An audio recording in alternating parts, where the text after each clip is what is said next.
The girl asked the boy if he had ever heard the story about the bird from hell. She said it was a bird from a book her grandmother read to her when she was a child. This bird has a jet black body, like a crow's, and blood red eyes. And if you look into those eyes, it will steal your soul. Joanna believed that Etienne stole her soul in exactly the same way. Reguel is a modest and uninhabited area in the north. There was a small commotion today in the estate located on the top of the hill. The maid, who was combing the girl's long hair, said that she had to hurry because her father would be coming soon, but promised to make her the most beautiful in all of Raguel. Joanna replied, reading the book, that this was not enough because her father travels the world, so she must be the most beautiful in the whole wide world. Masa smiled, adding that not so long ago she had been a little girl, and now she had become such a grown-up lady. The maid asked why Joanna was waiting for the count so long. The girl reminded old Masha that her father had promised to bring her a present. Joanna asked the nurse what she thought it would be, a dress or a book, but she wanted a new book more. Count John's daughter Eugenia wasn't really into dresses, but she wanted to look pretty in front of her father. Maybe then he would look at her, at least for a short while. Old Masa told the girl that she had nothing to worry about, because she was the most beautiful person she had ever seen. The girl said that the nurse had embarrassed her. The mass swore to her in the name of Saint Diana that she was very beautiful. The maid confessed that she was worried that some marquis from a neighboring state would soon marry her and take her away. Joanna scolded Masa for crying at night over such nonsense. After all, she was only 16 years old and had not even made her debut in high society yet. The girl had not yet thought about marriage. Moreover, she believed that young men from high society were not interested in rural aristocrats like her. The nanny was indignant and told the girl that she should bear the name of Count Eugene with pride. The servants informed them that the count's carriage was already visible on the horizon. Eli Evgenia, the girl's brother, was outraged that she met him without a smile on her face. Joanna apologized to Eli, explaining that she had not expected to see him. Her brother reminded her that he was the master of this house in her father's absence, so she should greet him properly. And everyone knew that the boy only went to gambling houses. Eli added to his sister that her hair was a complete mess, and no decent groom would marry her.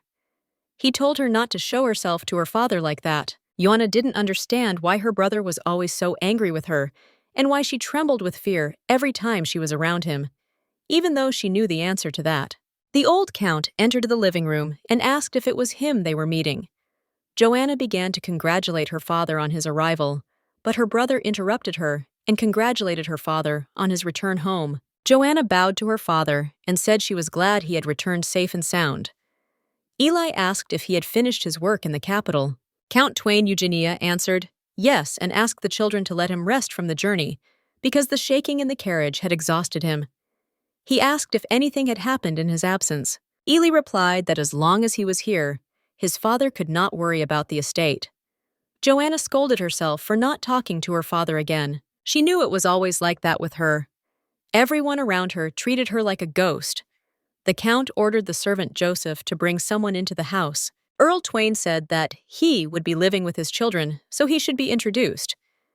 Eli didn't understand what he was talking about, and his father said that it was a gift he had promised them. Joanna was happy to hear about the gift, because it meant her father hadn't forgotten about her. But she was shocked by what she saw. It was a boy, about her age, dressed in some rags, covered in bruises and scratches. On his hand, she noticed the slave brand of the Caspian Empire. When Joanna looked into the boy's eyes, she was scared because she remembered the legend of the raven from hell, because he had the same blood-red eyes.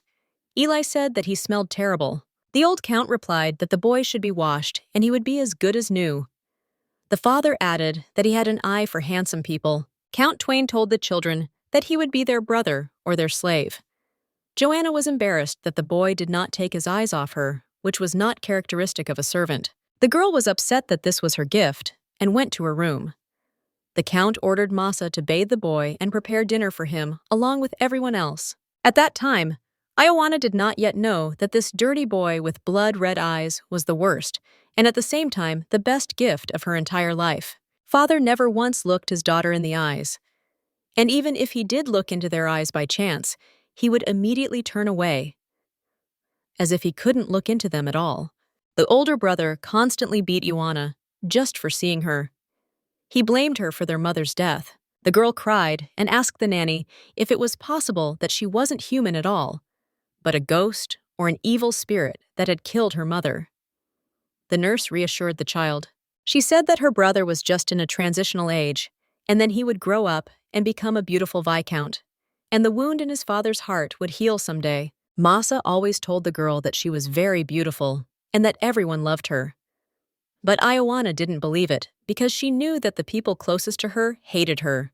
Eli asked his father if he really planned to eat at the same table with the slave. The boy sat facing Eli in his old shirt and looked at Joanna, who sat across from him. The old count replied to his son that the higher his position in society, the more he should pay attention to those below him. The girl noticed that the slave's wounds were much more serious than she had first thought. He couldn't even eat properly. It seemed to Ioana that something was wrong with him. She couldn't understand why he was looking at her like that. After all, no slave would look into the eyes of nobles so shamelessly. Eli asked the boy why he wasn't eating. He added that he didn't plan on ignoring their hospitality and kindness. The slave took a knife and hesitantly raised it to his plate. Suddenly, Joanna stopped him. She offered him liquid porridge instead of solid meat. She thought that this would make him eat faster. The boy started eating and the girl sighed. If he hadn't eaten anything, his brother wouldn't have left him alone, and she didn't want to see that. Eli decided to ask his father where he had gotten the boy. The count replied that a thick fog had rolled in on the way here, and the coachman had nearly run him over. The father said he couldn't leave such a child on the road. Joanna thought he was just happy to get a slave for free. The brother asked if it was possible that he had jumped under the cart on purpose.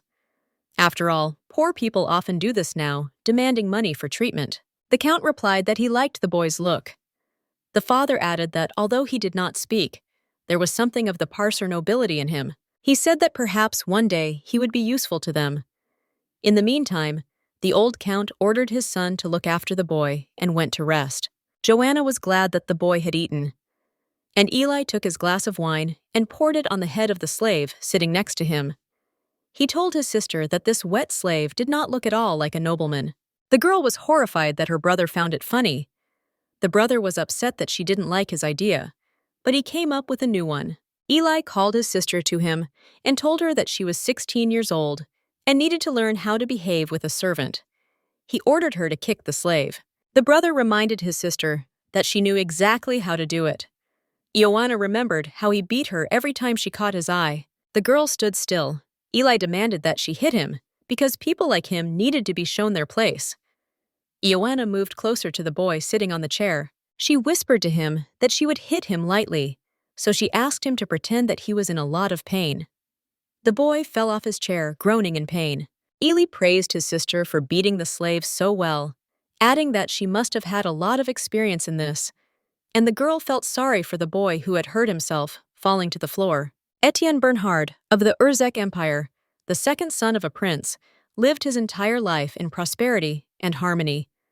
But to the boy, his life seemed unbearably boring. The prince had 4 children, and they all got along well with each other. No one was against the eldest son inheriting the title, as it should be. One day, his younger brother Edwin asked Etienne if he had ever been in love. Edwin said that it seemed he had met his love. She had blue eyes and brown hair. Her eyes were like the sheen of water reflecting the blue sky. Etienne smiled and said that his brother must have been noticed at the last ball. Etienne ran very fast. Behind him they shouted, "Search faster! He has short blonde hair and red eyes. He is wearing very expensive clothes, so there is no way he will be missed." The boy did not understand how it happened that all his brothers died at the same time. Edwin, dying, said that it was all his stepmother who had put poison in their snacks. The little boy asked his brother to get out of here quickly and died. And Etienne ran. He heard his stepmother screaming, how upset she was that he had run away. He ran and ran, without looking back, berating himself for his cowardice and for abandoning his home. He stopped only when he reached the shore of the harbor. By chance, a ship bound for the Caspian Empire appeared in his field of vision. Selling his belongings, one by one, that were on board, he bought everything he needed. He used his jacket to buy a ticket on the ship, and his family jewels to buy bread and water. After arriving in Caspian, he changed his hair color to dark with the help of a witch. Although Etienne felt some relief at having escaped, the thought of spending the rest of his life like this slowly gnawed at him from within. While the boy was taken for a slave without any relatives, his escape continued for a year. And the prince's second son took on an increasingly pitiful appearance in a foreign land. Etienne lay in the barn on the straw, feeling terribly cold. He already thought that he would soon freeze to death and meet his brother, who had begged him to live. Suddenly, the barn door opened, and in the moonlight, he saw her. The count's daughter came to him, and the boy was surprised to see her there. Joanna handed the boy an apple and quickly looked away. Etienne was offended that she didn't look him in the eye, as if he were unworthy of her. The boy decided he wasn't going to let her treat him like a nobody. He felt like she had been pissing him off from the moment he'd been here. He pushed her to the floor, lying on top of her. Etienne told the girl that she was mistaken if she thought he needed her pity. Joanna lay beneath him, staring in horror into his blood-red eyes. The girl ran out into the yard, throwing all the apples at the boy. She blamed herself for wanting to help some crazy slave. Etienne thought he had gone a little too far. But he told himself not to give in to this false kindness, because he knew what it could lead to. The count said goodbye to his children before traveling to the Urzek Empire. He told them that the emperor of that empire was not in good health, and he needed to check out what was happening there for himself. And Count Twain also wanted to remind the local aristocracy of the neighboring empire of himself. He looked at the boy and said that he was very handsome. Then, the count ordered him to obey Eli because he was the future count. Joanna was angry that her father spoke to the slave more often than to her, so she looked at the boy with resentment. As soon as the count left, Eli told his sister to sit quietly in the residence because he was going to Hybel. The girl knew that her brother was going to play, but she told him, okay. Suddenly, Eli turned and hit the boy. Joanna didn't understand why her brother started hitting him, but he said that he didn't need this dirty slave. Eli added that he would beat the boy every time he saw him. The girl looked at this with horror and understood that now the boy would be offended by her too. Joanna was sitting in her father's office, sorting through the files and documents of their residence. Masa brought her tea and begged the girl to rest a little. The nanny asked her where her brother was. The girl replied that he had gone to Hybel. Masa was very indignant that her master had gone to gamble again. The old maid told her that it was not proper for the future count to go to gambling houses because the viscount had a job, and that was managing the territories. And he blamed everything on her. But Ioana replied to the nanny that managing Regvel was their family's duty, so she couldn't sit idle if her brother wasn't there. Masa saw her as her late mother. The maid said she had to go and do her own thing, but she begged the girl not to approach the slave. She was very frightened by his blood-red eyes. She reminded her of the legend of the bird with the same eyes and left. Ioana remembered what had happened between them that night and thought it was a good thing that the nanny knew nothing about it. By chance, the girl remembered how the slave, unable to utter a word, had told her not to pity him. She was angry that he had been fooling them all this time. Etienne was herding sheep at that time and was angry with his master for beating him. He thought it would be better to run away than to endure such a thing. But he heard the voice of a girl who came running to him. She scolded him for actually being able to talk and tricking them. And the boy stood there silently, looking at her with his scary eyes. Ioana wanted to get closer to him, but she tripped over a tree root and fell. She couldn't move her leg, and the boy ran up to her and asked how she was. Etienne turned his back on her and knelt down. She knew he wanted her to climb on top of him. She didn't want to, but she had no choice. As he carried her on his back, Joanna thought he was quite strong, even though he looked frail. She pressed herself against him and inhaled his scent. The girl caught herself thinking that he smelled good. At that moment, she didn't even care if anyone would forgive them, or if her brother would say she would disgrace their family. Old Massa, passing by Ioana's room, heard voices coming from it and looked in. There she saw a boy with red eyes sitting by the girl's bed. The maid told him to get out of here, but Ioana explained everything to her. The guy bandaged her leg, which she had injured during a walk. The nurse was very worried that the slave would not do anything bad to the girl.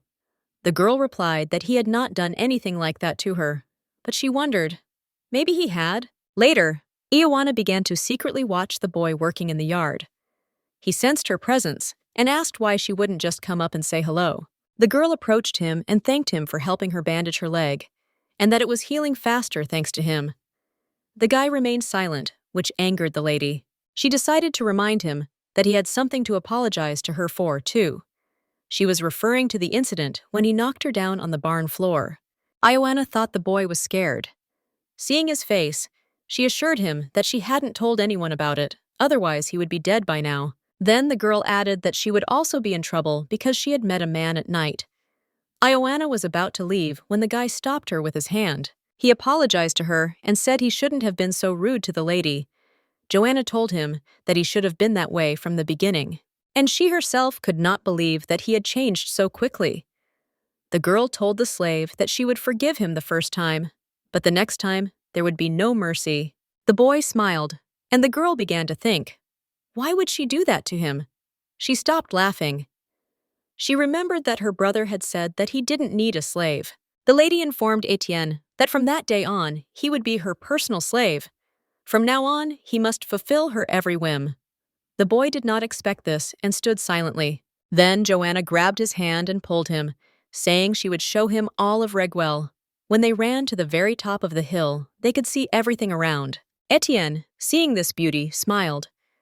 And the girl, seeing his smile, was glad that he liked it. She was even a little surprised that he knew how to do more than just frown. If Ioana could, she would write a letter to her mother. About how something incredible happened to her. About how one day the priest brought a slave with him. It was a boy with red eyes, the same age as her. Masa forbids her from even talking to him because of his frightening red eyes, like those of a bird from hell. But as the mistress of all of Reguel, she intends to act according to her own convictions. If she owns the entire residence, why should she avoid any slave? When he is with her, he does everything for her. If he sees roses, he will hurt his hands to pick a flower for her, just so she doesn't get hurt. Ioana suggested that the boy run as fast as he could to the nearest hill. He was surprised, but ran after her. The girl won, and they lay down on the grass to rest. Etienne looked first at the sky, then at the girl. Her eyes were like the azure sky. They lay side by side, looking into each other's eyes. The guy thought that for a countess, this girl was a bit strange. During their first meeting, she was modest, so it seemed to him that she had a quiet character. But it turned out that she was ready to rush somewhere, sparing no effort, and was not averse to doing something that noblewomen usually turn up their noses at. They spent more and more time together, and then, while they were in the room, Joanna noticed her brother's carriage from the window. She ordered the boy to sit quietly in the pantry. Etienne heard Eli yelling at his sister and beating her.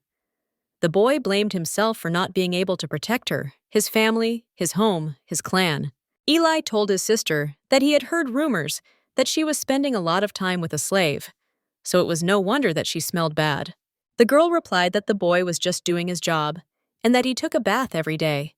The brother hit her again because she was protecting the slave. He asked if she had ever fallen in love. The girl swore to him that she had done nothing shameful. Eli took his sister's face in his hand and told her that she would be in serious trouble. After all they have left is her beautiful face. Therefore, the only thing she can do for her family is to marry a wealthy nobleman from a noble family. Her brother ordered Joanna to go to her room and embroider there, as true noblewomen do. The girl lay on the floor again, covering her face with her hands, when he left. Joanna found a guy on the street at work. She suggested he go for a walk, and he said he smelled bad. The girl replied that she didn't care. Etienne didn't understand why he was still here.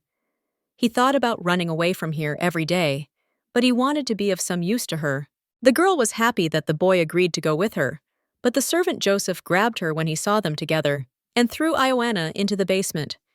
She indignantly asked what he was doing. Joseph apologized to the lady and added that Mr. Eli's word was above hers. So the girl was left alone in a dark, cold place without food or warm clothes.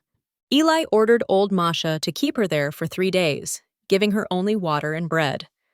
The girl's nurse was very worried about her health and asked the master to have mercy on her sister. But the young man reminded the maid that he was the master of all of Raguel, and she was an old woman who would never be taken anywhere else if he drove her away. The old woman was angry with the boy with the red eyes and blamed him for what had happened.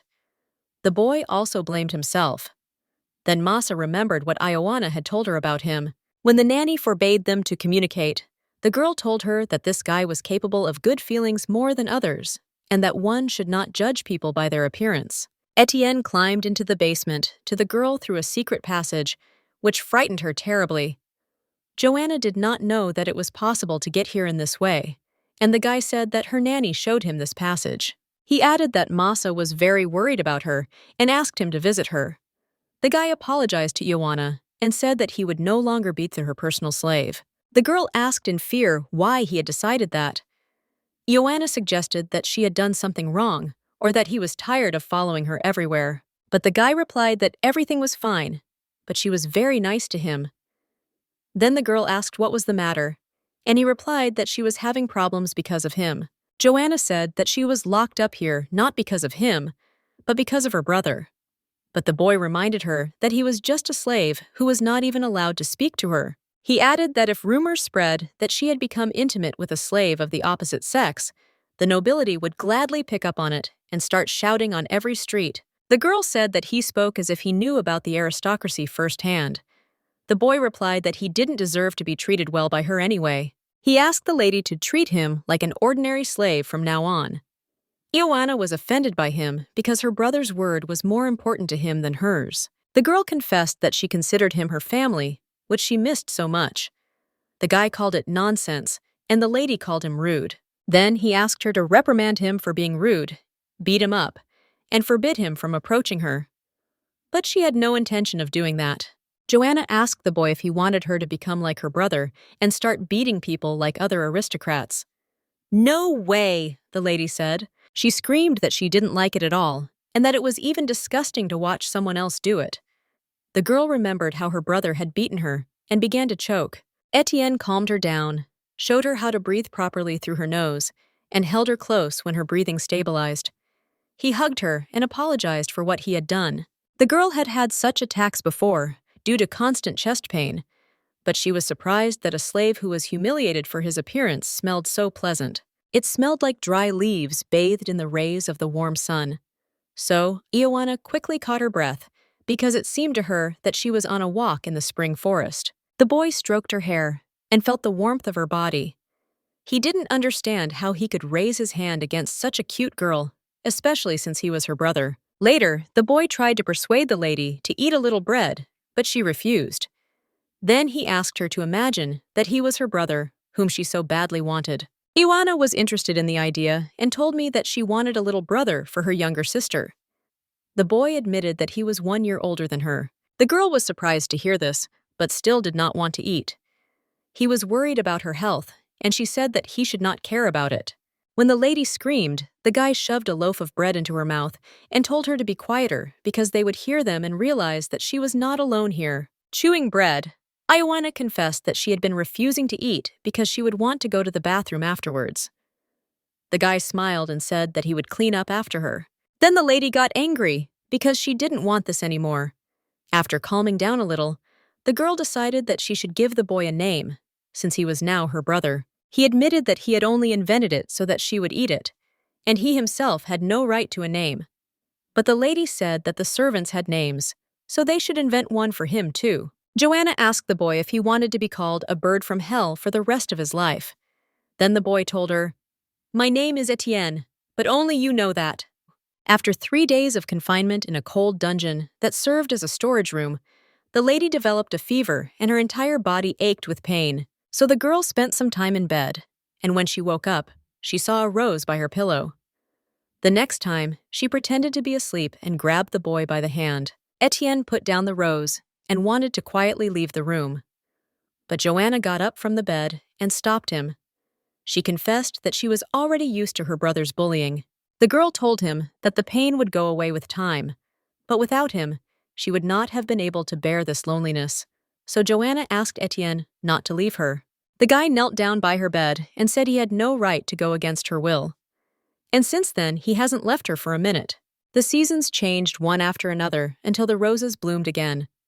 One day, Joanna asked the boy if he was really 18 because he had grown so much in the past year. Now she had to tilt her head back to look him in the eye. Joanna said that she didn't care about his age because it didn't change the fact that he was her family. The girl asked Etienne if he liked spending time with her. The guy looked at her breasts, blushed, and turned away from her. Joanna didn't understand what was happening to him. The old count told the boy that he had grown up a lot during the time they had not seen each other. The boy replied to the Lord that it was all thanks to him. Count Twain said that he had heard from Joseph that he had been talking nonsense, and he did not even believe it. But, in fact, from the first day the Count had not left the feeling that he was not a slave before him. The feeling that before him was a young man with dignity that could not be hidden, no matter how hard he tried. The Count decided to test his guesses and told the boy about his trip to the Urzek Empire. He said there was a great commotion there about the disappearance of a boy exactly his age. Count Twain asked if the boy knew anything about Prince Bernhard. Etienne was shocked by what he heard, but the boy tried to pretend that he did not understand what was being said. He replied that he was not a citizen of the Urzek Empire. The boy added that he had never heard that name before, so he apologized to the Count for not being able to help him. The Count said that if that was the case, then it was okay, especially since they are looking for a guy with blonde hair and red eyes, and he has dark hair. The master praised the guy for his good work and loyalty to his family. Etienne left the Count's office and walked down the corridor. He could not believe that he was still being sought throughout the empire after a whole year had passed. His stepmother, Catherine Bernhardt, had killed his brothers and father in order to make her own son his successor. Now, Etienne could no longer call that place home. He passed by the hall where Joanna was being taught to be a lady. The guy said to himself that he didn't care about this princely title. The main thing was that she was his family. When Etienne entered the barn, he saw Joanna there. She told him that her brother had invited a certain businessman to open a ball in honor of her debut. The boy asked if he had not returned yet. The girl replied that he knew how rarely her brother was at home. She assumed that he had a villa in Highbell. Meanwhile, in the town of Highbell, Eli was hugging his beloved Elizabeth Damari. He asked why she didn't tell him she was waiting for him here and wasn't going home. The girl replied that her father only talked about her fiancé's gambling addiction and debts, so she ran away because it was unbearable to listen to. Eli thanked the bride for her trust and said that he understood her father's feelings. After all, he did not want to give his only daughter to some village nobleman. The girl shouted that he was not a peasant, and she was tired of nobles. She said that she just wanted to be with the person she loved, and that would be enough. Elizabeth Damari is the only daughter of the Marquise of the Caspian Empire. She and Eli first met a year ago at a ball hosted by the Damari family. It seemed to the girl that he had conquered her with his beauty. As if under the influence of a spell, she was drawn to this man. Elizabeth prepared a house for their secret meetings. However, only she believed that it was fate. As Eli rode home in the carriage with his servant, he told her that he was tired of playing love with this girl. He added that it would be great if his bride were as sensitive as she was, and put his arm around the maid's waist. She replied that the lady was crazy about him. Therefore, it is only a matter of time before the Marquis of Damari gives in to the selfishness of his only and beloved daughter. Eli dreamed of this in order to get access to the Damari family fortune. Then he could get rid of the country estate in Ragwell that he hated and build a luxurious residence in Highbell. He promised his mistress a gift of some precious stone. The maid was trying to calm Mrs. Elizabeth down so that she wouldn't cry. The girl was suffering because Eli hadn't kissed her again. The servant reminded her that the young man had sworn to her that he would not touch her until their relationship was publicly announced with all formalities. This made the lady cry even more, for she considered Eli a gentleman, of whom there are none any more. Elizabeth reminded the assistant that her father had refused even the illustrious Earl Noah. Therefore, the girl thought that her father would definitely not let her be with Eli. The maid said that there were such bad rumors about Count Noah that it was a good thing that her father had refused him. Elizabeth replied that she was grateful to him for this, but Eli was not like that at all. Although Count Eugenia was not very rich now, he was known as a serious businessman. She asked the assistant if there was a man in this world who her father would accept. Elizabeth did not want to spend her whole life sitting at home like a family doll. Joanna was holding a huge bouquet of lilies. She asked Masa who the flowers were from. She replied that the bouquet had been sent anonymously. But Masa assumed that this bouquet was from a young lord or count who had fallen in love with her portrait, which Eli had prepared for the announcement of her first ball. Etienne stood outside the door and heard their conversation. He understood that Eli was in a great hurry to marry off Joanna. He had heard that Eli owed Count Noah a great deal of money. The guy thought that this was no longer just some ball in honor of Joanna's debut, but a real deal called a wedding. Etienne remembered that he had known Count Pierre Noah before. More than a year before, the boy had woken up in a dark room with a brand on his arm. He knew only that it was done with the help of magic. And there he heard one man tell another that Pierre had screwed up his marriage and was trying to get back at them, and the other asked if he really thought no one would find out about his affairs. Then Etienne remembered that he had heard the name before. Reading the morning newspapers, while still the prince's son, he had learned that Count Pierre Noah was a newly minted entrepreneur from the Caspian Empire. He made his fortune from the slave trade and the sale of illegal drugs. But despite rumors, there is no solid evidence of his involvement in any of this, so he gets away with it. When Etienne was teaching Joanna to dance before her debut ball, she asked how he knew how to dance at a ball. He replied that he had seen aristocrats do it many times. Joanna was indignant that he thought she was a distant person, because such skill cannot be achieved by observation alone. She wanted to say who he really was, but the guy interrupted her. Etienne asked the girl to concentrate on the dance, because she kept stepping on his feet. Joanna looked at his unbuttoned shirt and blushed. The girl couldn't understand what was happening to her. She had felt more confident around him before, but now she couldn't find a place for herself. She continued dancing, stepping on the boy's feet.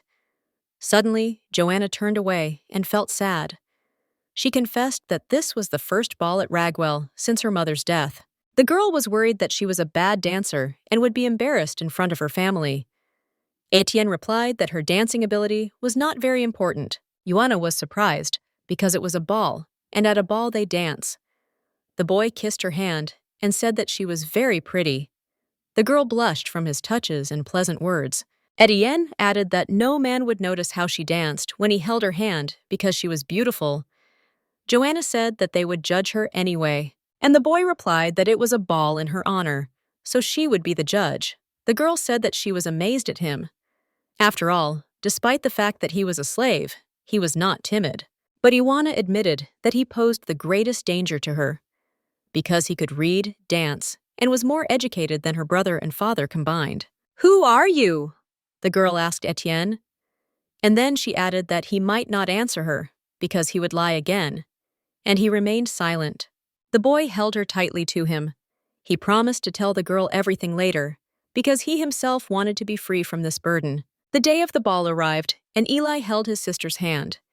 He reminded Ioana that once you ruin your reputation, you can't get it back. The girl replied that she would remember that. A young man approached them and said that the rumors were true, and that the Count's daughter was truly beautiful.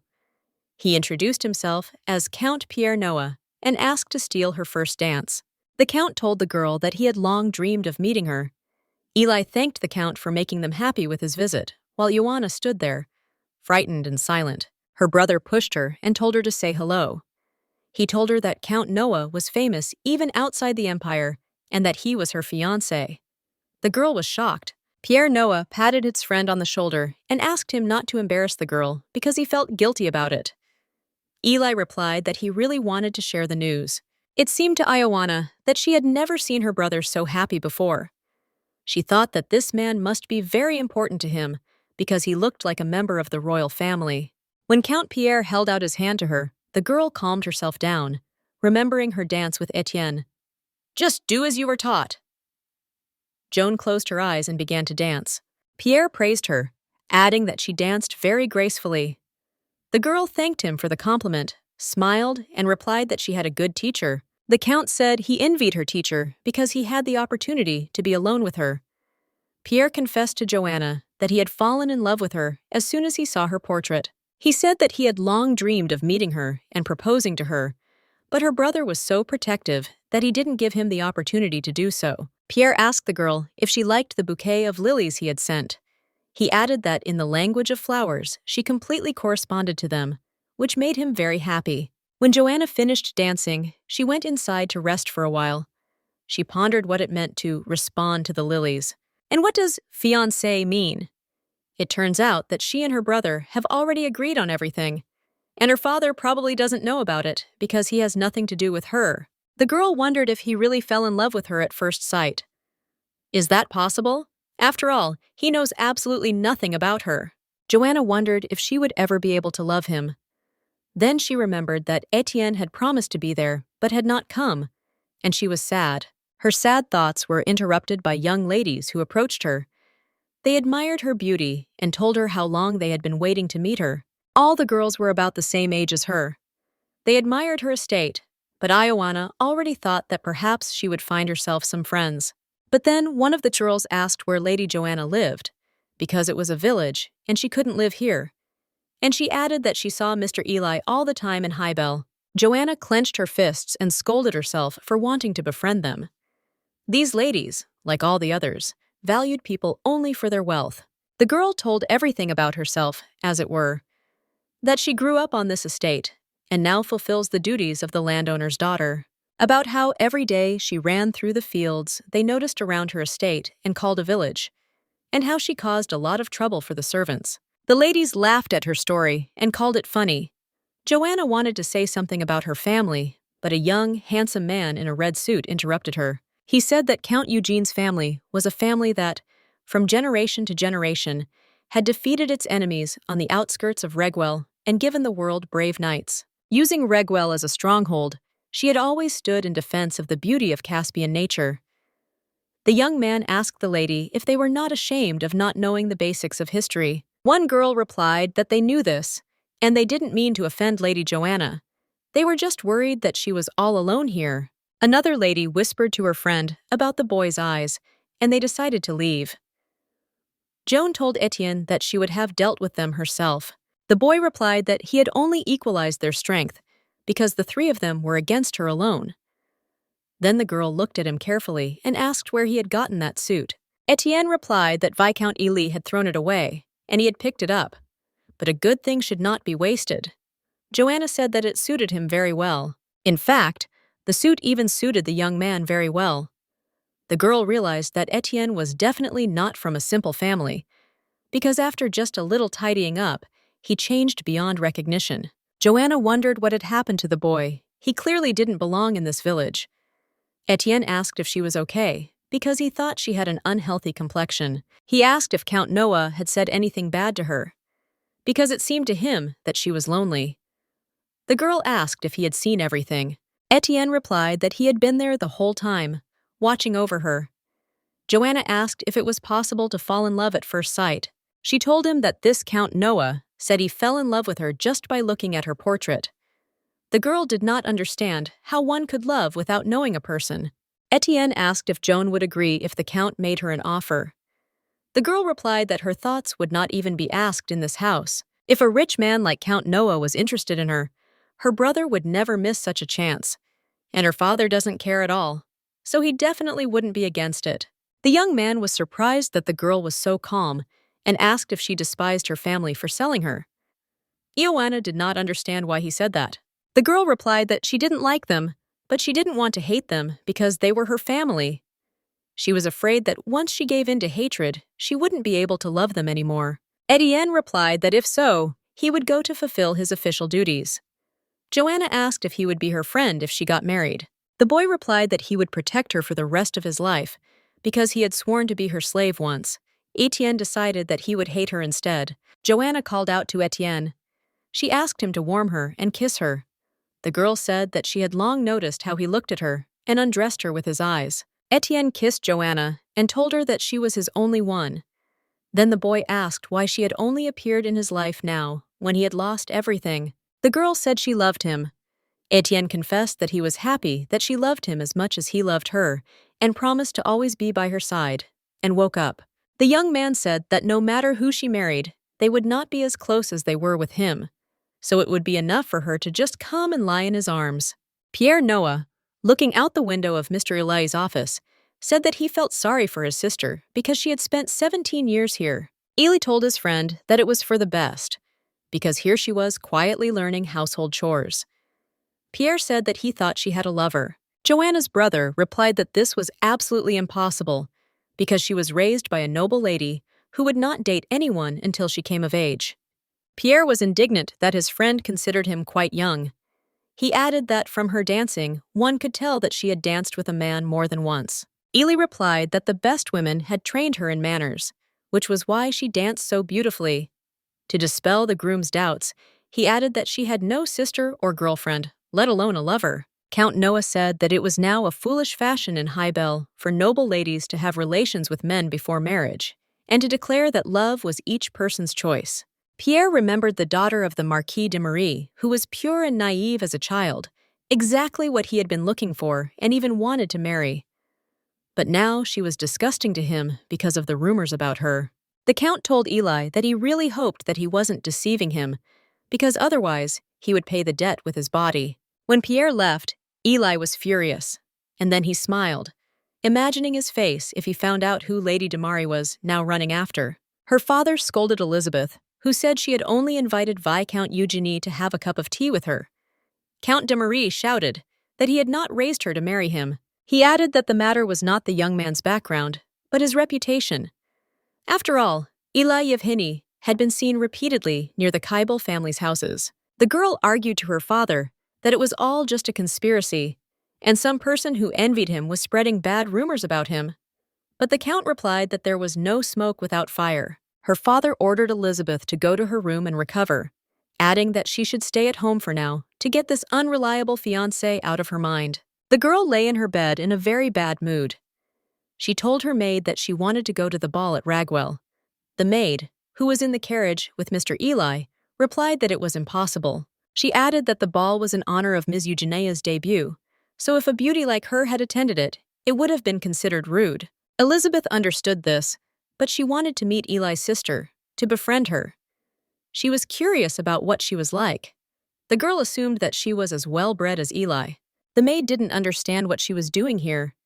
She was already so fed up with this lady, who was always suffering because of Mr. Eli, and he ordered Daria to look after her. The lady asked the maid who Ioana was.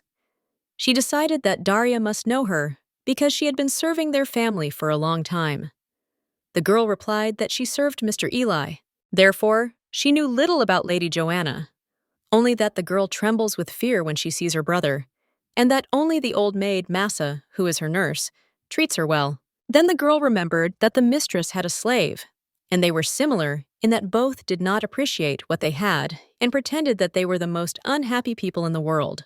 The maid believed that they could simply marry whoever was proposed to and live a quiet, noble life, and they were ready to give up everything for the sake of love. She herself had no relatives, and every day she fell asleep on the cold ground, hugging her empty stomach, and knew whether she would eat tomorrow or not. When Elizabeth asked Daria what she was thinking about, she replied that she imagined her wedding to Mr. Eli.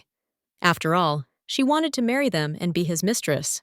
Ioana took off her shoes, which already made her feet hurt, and wearily recalled the whole day.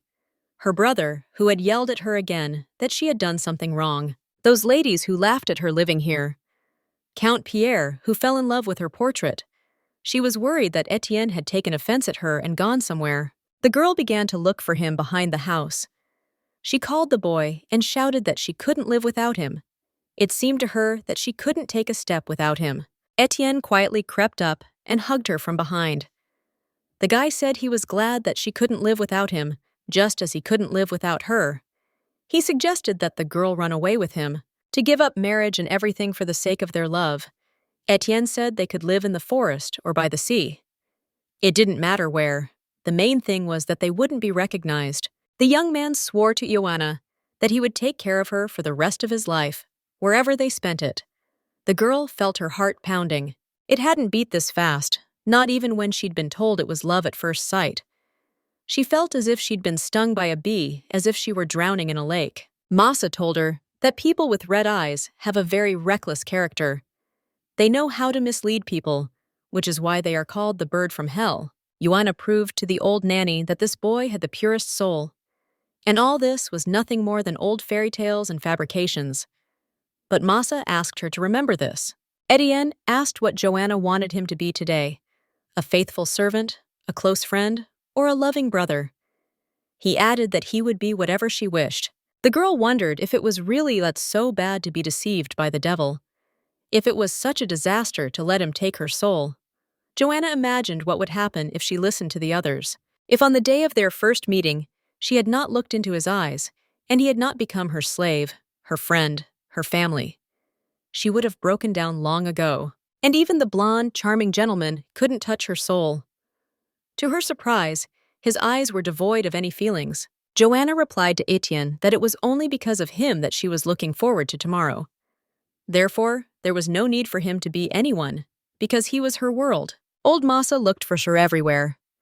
She went to Joseph and told him that the lady was nowhere to be found, and that the ball had long since ended, and asked him to find Ioana. Meanwhile, in an old hut in the forest, a slave with red eyes held the girl he loved to his chest. The warmth of her body made him feel alive. Etienne noticed many bruises and scars on Joanna's body. He had not seen them before because the clothes had covered them. The boy blamed himself for not thinking that there were other wounds that were not visible. The girl asked if he didn't think she looked pretty with her scars. Etienne hugged the lady tightly and said he loved her no matter what, but began to think about killing her brother. But then all his debts will fall on Ioana. The guy decided that he would gradually poison Eli until he became unconscious and then sell him to slave traders. Suddenly, his younger brother Edwin appeared before Etienne. He told his brother that he had fallen far. The boy wanted his brother to survive, but now he was pitiful even to him. Etienne came to his senses and asked Joanna if it really hurt when he touched those wounds. The girl replied that everything was fine. And someone knocked on their door. It was Joseph, a servant, who was looking for Lady Joanna. Seeing them together, he began to beat the boy. The servant asked if he really considered himself a man. After all, he is a slave who dared to touch his mistress.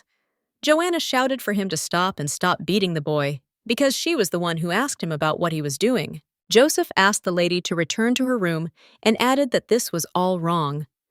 And the least he could do for her was to report everything to Mr. Eli. Then Joanna imagined what would happen if her brother found out about this. She knew for sure that he would kill him, and she had just confessed her feelings to the person she would never become. The girl decided that it would not be so, and grabbed the stone that lay under her feet. Joseph told the boy that he should tie him up, and Mr. Eli would decide tomorrow what to do with him. Joan raised the stone high above her head and was about to hit the servant with it, but Etienne stopped her by grabbing the stone. He said he would not let her do that. The lady said that she wanted to save him, and Etienne replied that he would rather die, but she would not become a murderer because of him. And he added that she would not be able to live with this burden on her soul. Joseph called them savages and told Mrs. Joanna that he did it to protect her, but she had already lost all decency and dignity, and the girl laughed. She asked when he started to worry about her dignity. After all, everyone in this house had long since turned a blind eye to her and treated her like a ghost. Joanna told Joseph that he could do whatever he wanted to her brother, but if they did anything to the boy, she would kill herself. The servant asked the lady if she should so carelessly give up her noble life for some slave. The girl replied that she would not regret it for a minute, because she had been dead for a long time. When Joseph left, Joanna asked Etienne what they should do now. Because of her, he could now die. The young man replied that he was not going to die yet. He added that no matter how bad things were going and how mad he was about what was happening, it was better to be alive than to rot in the ground. Joanna said goodbye to Etienne and said it was time for her to go back to her room. She asked him to rest and not go out for a while so that his wounds could heal. Massa was very worried that Ioana was not home so late. She asked the girl where she had been and why she was wearing only a nightgown. The lady asked the nanny to calm down and get over being with him.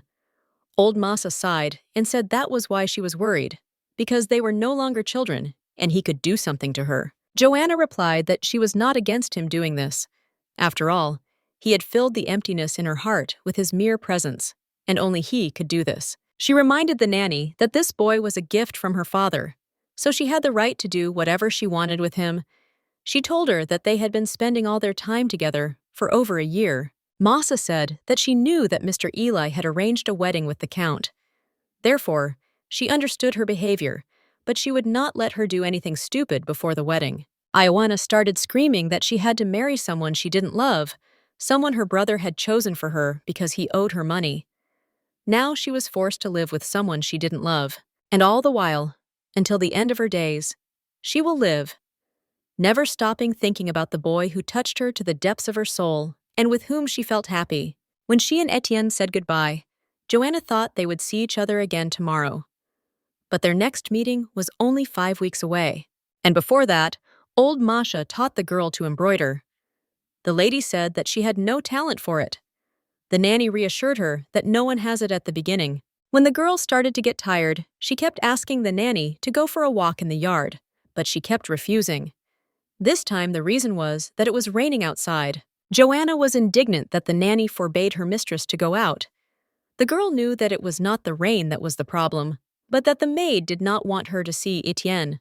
Mrs. Joanna walked down the corridor to her room and couldn't stop thinking about Etienne, who needed to have his wounds treated, and now she wasn't even allowed to go outside. Her brother caught up with her in the hallway. The girl was scared that Joseph had told him everything. She was already thinking about what would happen to her lover now. But Eli smiled at her, which surprised the girl greatly, and informed her that their father was coming to visit them. His brother ordered Ioana to get ready because Count Noah had invited their family to his residence. Eli added that Count Noah's estate was immaculate, so she had to look so that no one there would think she was from the village. And she had to impress the Count with her appearance. Sitting in the carriage, Joanna reflected on how she had never thought of leaving Reguel. Her father asked if it had been difficult for them to organize the ball without him. Eli replied that it was easy for him, and now he just needed the matchmaking to go well. His father said that he had heard that Count Noah came from a wealthy family. The guy replied that he had immense respect for Pierre Noah, and added that he was a man of attractive appearance, with dignity, and a great wealth of knowledge. Therefore, as a groom, he was ideal. The brother asked Joanna if she was happy that he had found her such a groom.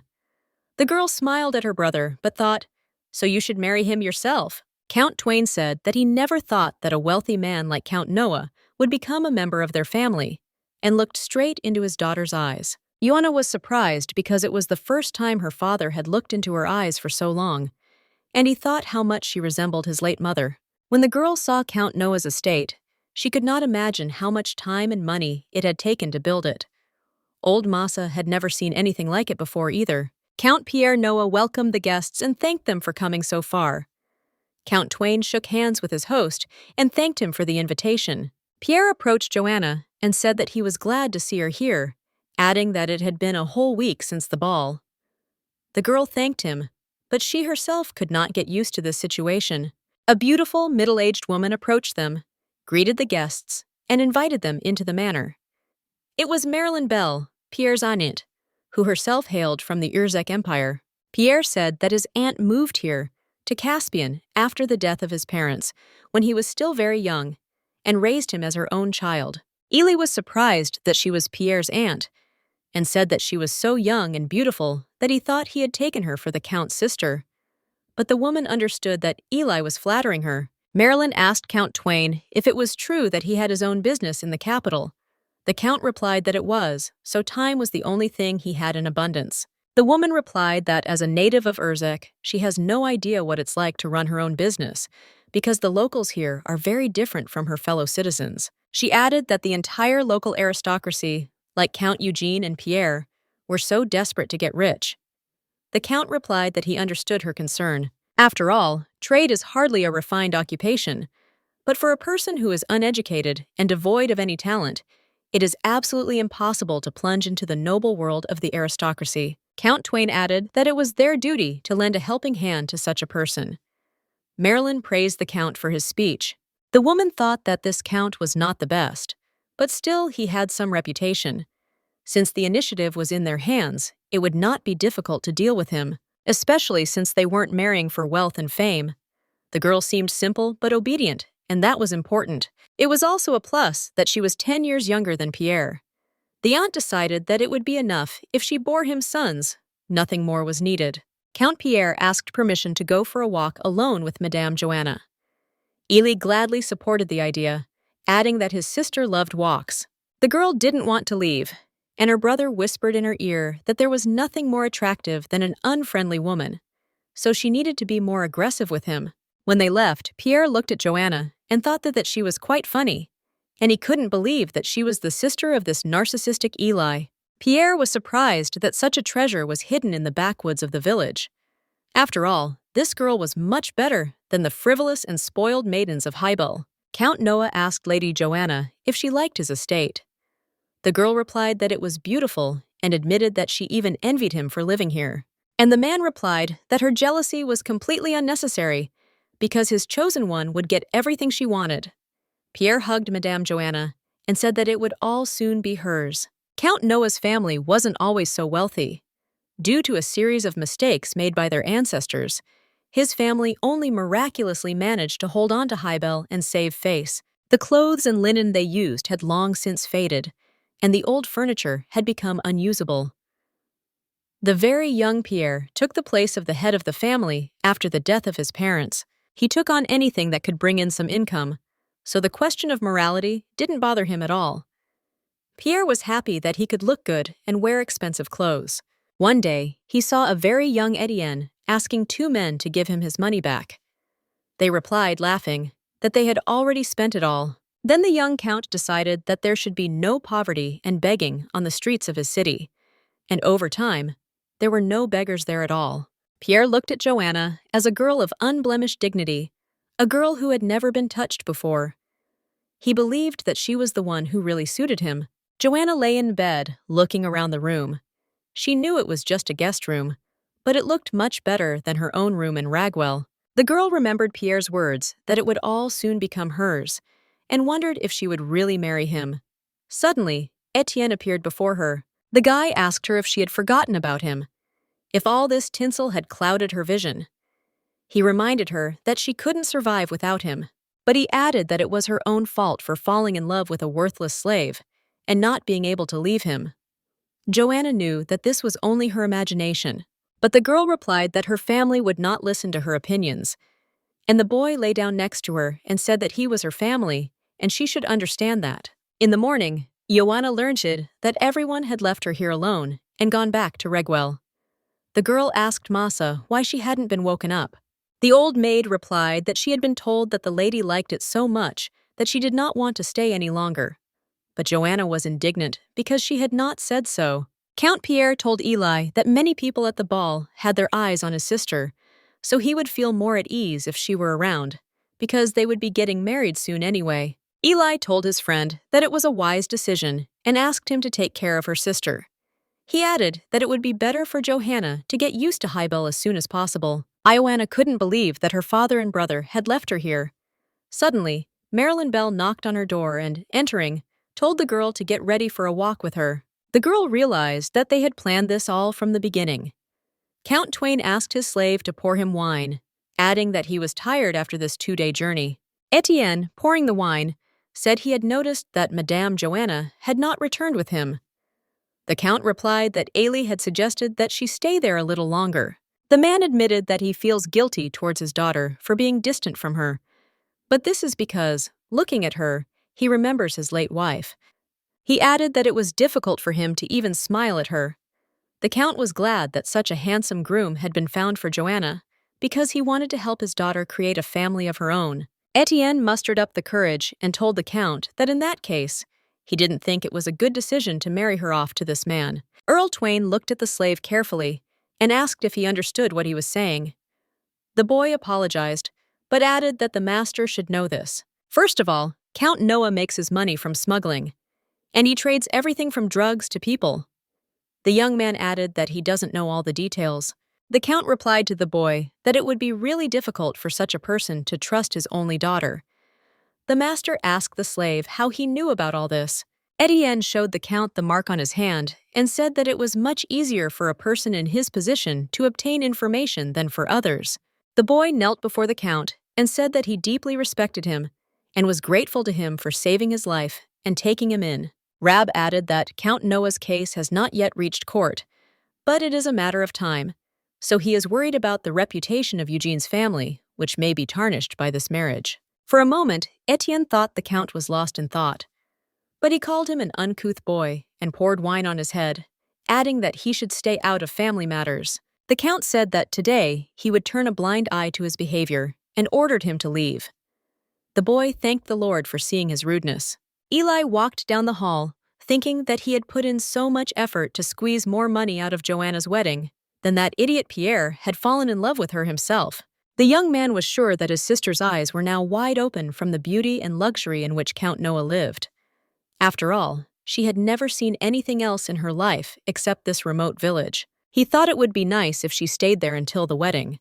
Suddenly, he saw a slave coming out of Count Twain's office. Eli was surprised to see how much the boy had grown in that time. He asked what the slave was doing on his father's estate. The boy replied that he had brought the Count wine. The young man did not understand why his father had asked for him and not for the other servants. Eli wondered what attracted his father so much to this slave. When Eli looked at this boy's unbuttoned shirt, covered in wine, he said that his father must not have liked his wine. Eli had been a man who could see things objectively before. He knew he could make a boy with such refined features his personal slave. Then even he would be able to show his power to the local aristocracy. But that was exactly what drove him crazy about this guy. His level posture, his incomprehensible gaze, and his penetrating eyes. 2 maids saw the boy in the kitchen and asked him what he was doing there. He replied that he wanted to make tea for the Count. The girls were glad to have one less job, so they let him. Etienne looked at his hands. He told himself that his life was meaningless now, and he wondered what would happen if John did not return. He really wanted her to remain the head of this family. Then they could live together in Ragwell until their deaths, loving each other. Etienne decided that he would do this for her. At tea, Marilyn Bell told Joanna that she was a modest and reserved girl, and Joanna thanked her. Aunt Pierre suggested that they have a wedding on her 18th birthday, but she added that children should be born while one is young. Ioana didn't know what to say. Marilyn told the girl that she had very beautiful blue eyes. The girl wasn't prepared for what she said next, that the children should have her blue eyes, but with brown hair they would look too ordinary. So a blonde boy with blue eyes is what's needed. Marilyn said that Ioana is strong and healthy, so there will be no problem giving birth to 10 sons. Joanna went to Etienne, who was sleeping on the hay, and woke him up. He asked her what she was doing here so late. The girl said she had had a bad dream. She asked permission to lie down next to him and told him that she had dreamed that her brother had sold her to some dubious count. Etienne reassured the girl that it was only a dream. After a while, Ioana apologized to the guy for the conditions he was living in, but said that she couldn't do anything about it. The young man replied that it was all right because it was much better than sleeping on the side of the road. He added that there was no other slave in the world that his mistress would be so worried about. Ioana said that she saw her brother push him off the ladder. The guy replied that it was a small thing and asked her to fall asleep, not thinking about anything, and he would protect her. The mud was all around her, and next to her was Etienne's warm body and his labored breathing. It was an important memory for her, and now she woke up alone in a large room. 2 weeks had passed since Johanna arrived in Hybel. The monotonous days dragged on one after another. She spent some time with Count Noah, and the rest of the day, Mrs. Bell taught her the manners befitting an earl's wife. Marilyn seemed beautiful to the girl. Just looking at her, she was already learning. At some point, Ioana realized that she was beginning to adapt to this luxurious life and the alien landscape around her, but she could never get used to Count Noah. No matter how simple-minded she was, the girl understood what was behind his gaze. He desired her, as Etienne had in the hut. Joanna wanted to share her experiences with Etienne. She would tell him how a girl from the village ended up in a luxurious residence. The girl who ran with him through the fields must now marry the Count and become a noble lady. About how everyone calls this place paradise, but for her it is no better than a prison. Her gaze was increasingly drawn to the couples who were called unhappy and poor here, because they seemed to the girl to be similar to her and Etienne. Count Pierre told Joanna that he had noticed that she was uncomfortable with him alone. The girl replied that this was not the case, calling him Mr. Noah. Pierre asked how long she planned to call him Mr. The young man added that he wanted his lover to call him Pierre. Joanna looked at her plate and thought that she was living a monotonous life that had no meaning. This life was not for her. Etienne made tea for Mr. Ely again and told the maids that he had become fascinated with the process of making tea and would now brew it every day. The girls were glad he was doing it for them, so they took the tray without question to take it to the gentleman. The boy asked if Mr. Ely liked the tea last time. One maid replied that he was usually picky, but that time he drank the tea and said nothing. Then the boy asked her not to tell the master that he was the one who brewed it. After all, a master might not like it if a slave made tea for him. When they had left, Etienne took a bottle of poison from his glove. Eli approached the house, where the maid Daria was waiting for him. He complained of a severe headache and asked her if the lady was inside. Daria answered, yes. And Eli thought that perhaps his head was constantly aching from thinking about how best to marry off Ioana and pay off his debts. When he entered the house, Elizabeth was waiting for him. He wondered why she was here again, but he greeted her as if she were his beloved. Noticing that she was in tears, Eli asked if he was the reason she was so sad, and apologized for not being able to visit her for so long. The girl replied that it was not only that, but that she was crying because her father would be against their relationship until his death. Eli suggested that they meet her father. In this way, he could dispel all her father's doubts about him. The young man asked if this meeting could be arranged. Elizabeth said that she needed to find out if he really loved her. Eli told the girl that he loved her more than anything in the world, and asked if she was so upset because he hadn't shown up for a long time. But the girl remained silent. She remembered her father's words that if he really loved her, he wouldn't have dared to do such a thing. After all, he had announced at the ball that his sister was marrying Count Noah. But he has been visiting Count Noah's residence for a long time. His father told Elizabeth that Eli understood perfectly well what their relationship was with Pierre Noah's family, and now he says he loves her, but he himself gives his sister in marriage to his beloved's enemy. Therefore, he is nothing more than a vile scoundrel, seeking money and fame. The Count asked his daughter if such a man could make his wife and children happy. The father said he would only let her go so they could go their separate ways. Elizabeth asked Eli if it was true that his sister was marrying Count Noah. The young man replied that the rumors had already reached Hybel. Eli said it was true and asked if that was the reason she was so upset. He promised that this wedding would not affect her in any way. Then the boy began to swear his eternal love to her, but the girl knew that if Mrs. Eugenia married Count Noah, her wedding day with Eli would never come. Moreover, it would not be in the best interests of Mrs. Ioana herself to tie her fate with a man like Count Noah. After all, immediately after the official wedding, the reputation of Yevgeny's family would plummet. Elizabeth wondered what if Mr. Eli simply didn't know what was being said about Count Noah. The girl said that it might not seem appropriate to him, but it would be about his family, and she asked if it was possible that he would change his mind about marrying his sister to this count, because the rumors about him simply didn't fit in her head. Eli interrupted her and said that Joanna and Pierre love each other, so you can't come between them and interfere with their happiness. He added that he himself was worried about these rumors at first, but Joanna kept repeating that she loved him and wanted this wedding no matter what he did. So Eli decided that his sister shouldn't have to go through the trouble of being with her now. Elizabeth said that it wasn't really a rumor about Count Noah, and Eli asked if she was willing to come between two lovers just because her family was in the treason. He added that if so, he was disappointed because she was no better than her father and left. Elizabeth did not understand why he had left her again. Eli shouted at the maid that she had failed in her task of dispelling all Elizabeth's doubts about him. Daria replied that everything was fine with her, but she could not influence the Marquise. She told how the lady tried to persuade her father to meet with him, but this conversation only increased the term of her house arrest. Eli considered looking for another, but all the young ladies from decent families were already taken.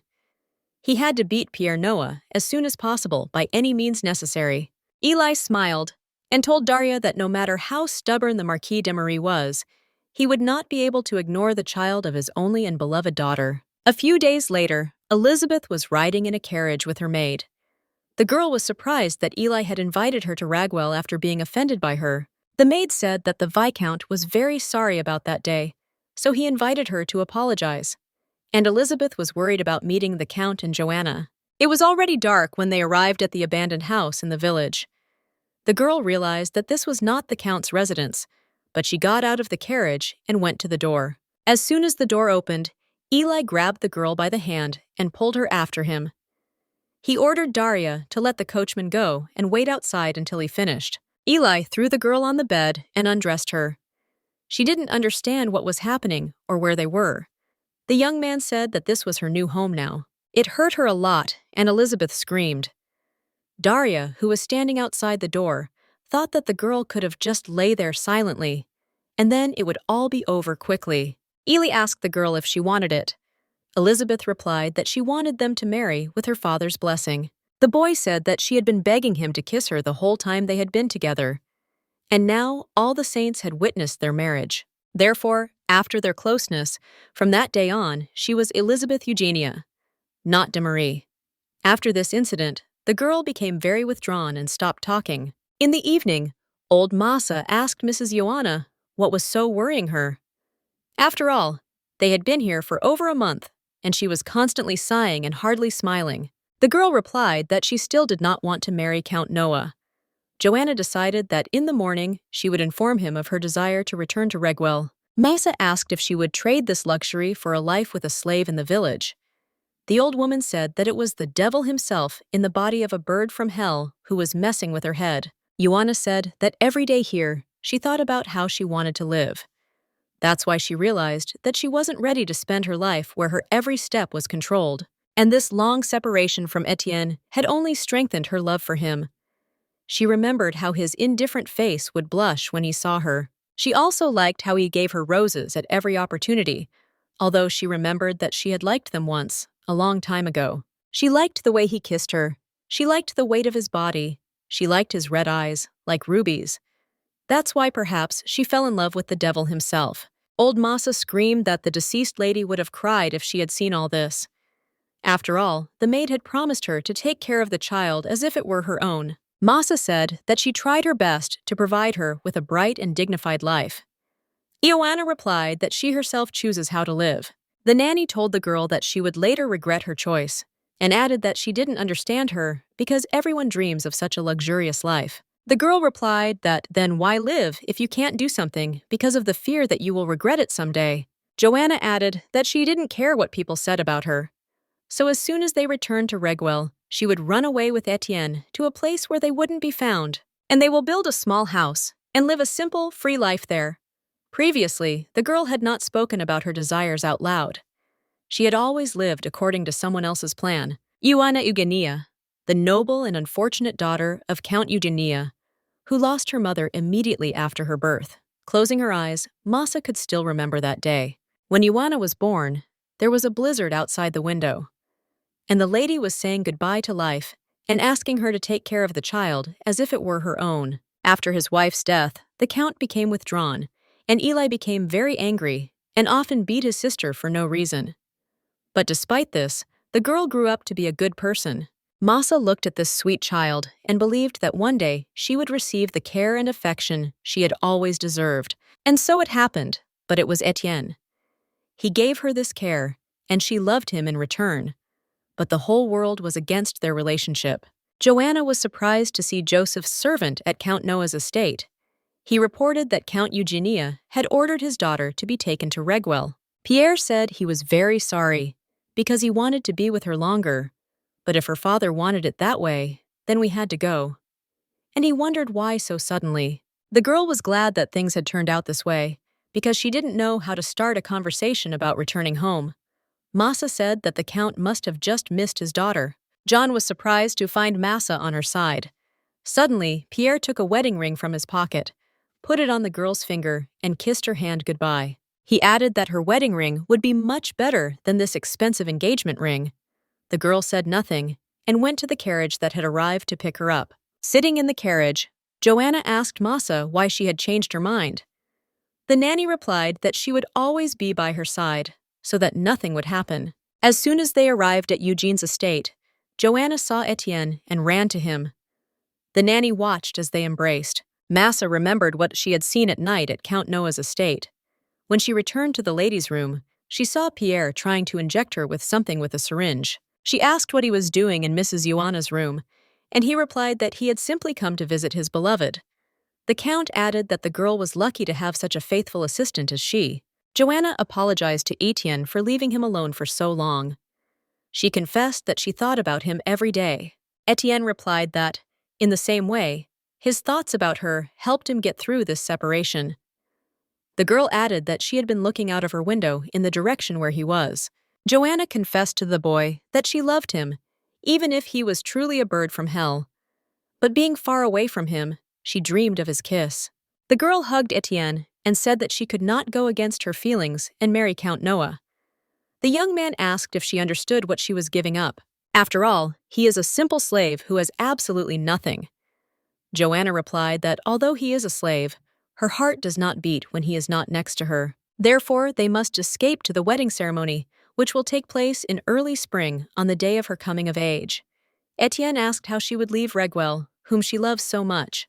The girl replied that she would leave him anyway when she got married, so she didn't want to regret the rest of her life for something she didn't do. Joanna asked Etienne what he thought about running away, and the boy understood how difficult it would be to leave his home and run away to an unknown place, and how difficult it would be for them at first. He really wanted to tell her everything, but he didn't know how she would react. So he replied that even if the sun and the moon were to switch places, he wouldn't stop loving her. Etienne understood that Joan was the only person in his life he could still protect. The guy added that he would go with her anywhere, even to hell. And that day, he truly became her slave. When the sun shone on his hair, Joanna saw Etienne's blonde hair and said that it suited him very well. The young man told Joanna that it was time for her to return to the residence, as she still had to say goodbye to the Count. Joanna asked why her father had summoned her. Etienne replied that everything was fine and she need not worry. Count Twain was furious that Eli had lied to him about Count Noah's manners and reputation. When they entered the Count's office, Joanna released her slave. The father praised his daughter for befriending a man of lower status. The girl replied that he was the one who taught her to care for people who were less fortunate. Her father confirmed her words. He also added that one should forgive their concessions, which they make because of their narrow-mindedness, but that it is the duty of the rich to show mercy and generosity to the poor. The Count said it would be good if her brother listened to his words as she did. Joanna asked her father why he had taken her from Count Noah's estate. Count Twain replied to his daughter that this was her home, and no matter how nice it was at Count Noah's estate, it was not good for an unmarried girl to spend so much time under someone else's roof. Joanna was happy and confessed that she thought so too and dreamed of returning home. Her father said that Eli said she was happy there. The girl did not know what to answer because if she told the truth, she would betray her brother's lie. The Count saw her hesitation and asked her directly if she wanted to marry Pierre Noah. Joanna was surprised that her father was asking her opinion. But before she could answer, he said that he was not interested in their marriage to a representative of that family, but if she loves Pierre as much as her brother says, then he will not be against this marriage. Joanna shouted, "No!" She added that after the ball she had many admirers. And so, if we wait a little longer, even better candidates will appear. The Count replied that we could also look for a groom in other empires, for example, in the Empire of Urzek. The father said he offered his daughter a choice, whether to stay at home in Ragwell for a while until her engagement to Count Noah was forgotten, or to go on a trip abroad. Joanna thought this was a great chance to escape from her brother with her slave, so she happily agreed to her father's offer. Lying in the bathroom, the girl thought about what had happened to her father. They had never talked for so long before, and now he was looking into her eyes. She could not believe that he had allowed her not to marry Count Noah, and that she would soon be going abroad with Etienne. When the boy learned about the trip to his native empire, he didn't know exactly how he felt, but his heart sank as he watched John teach him his native language. In the Urzek Empire, at the residence of Prince Bernhard, Princess Catalina Bernhard asked her own son Louis why he was giving up his title. She reminded him that their family had no blood heirs to Prince Bernhard, so it would be disbanded and all their property would go to the imperial court. Louis replied that he in no way wanted to destroy his family, but he wanted to know his brother Etienne, because he was the one who should take over the title by right.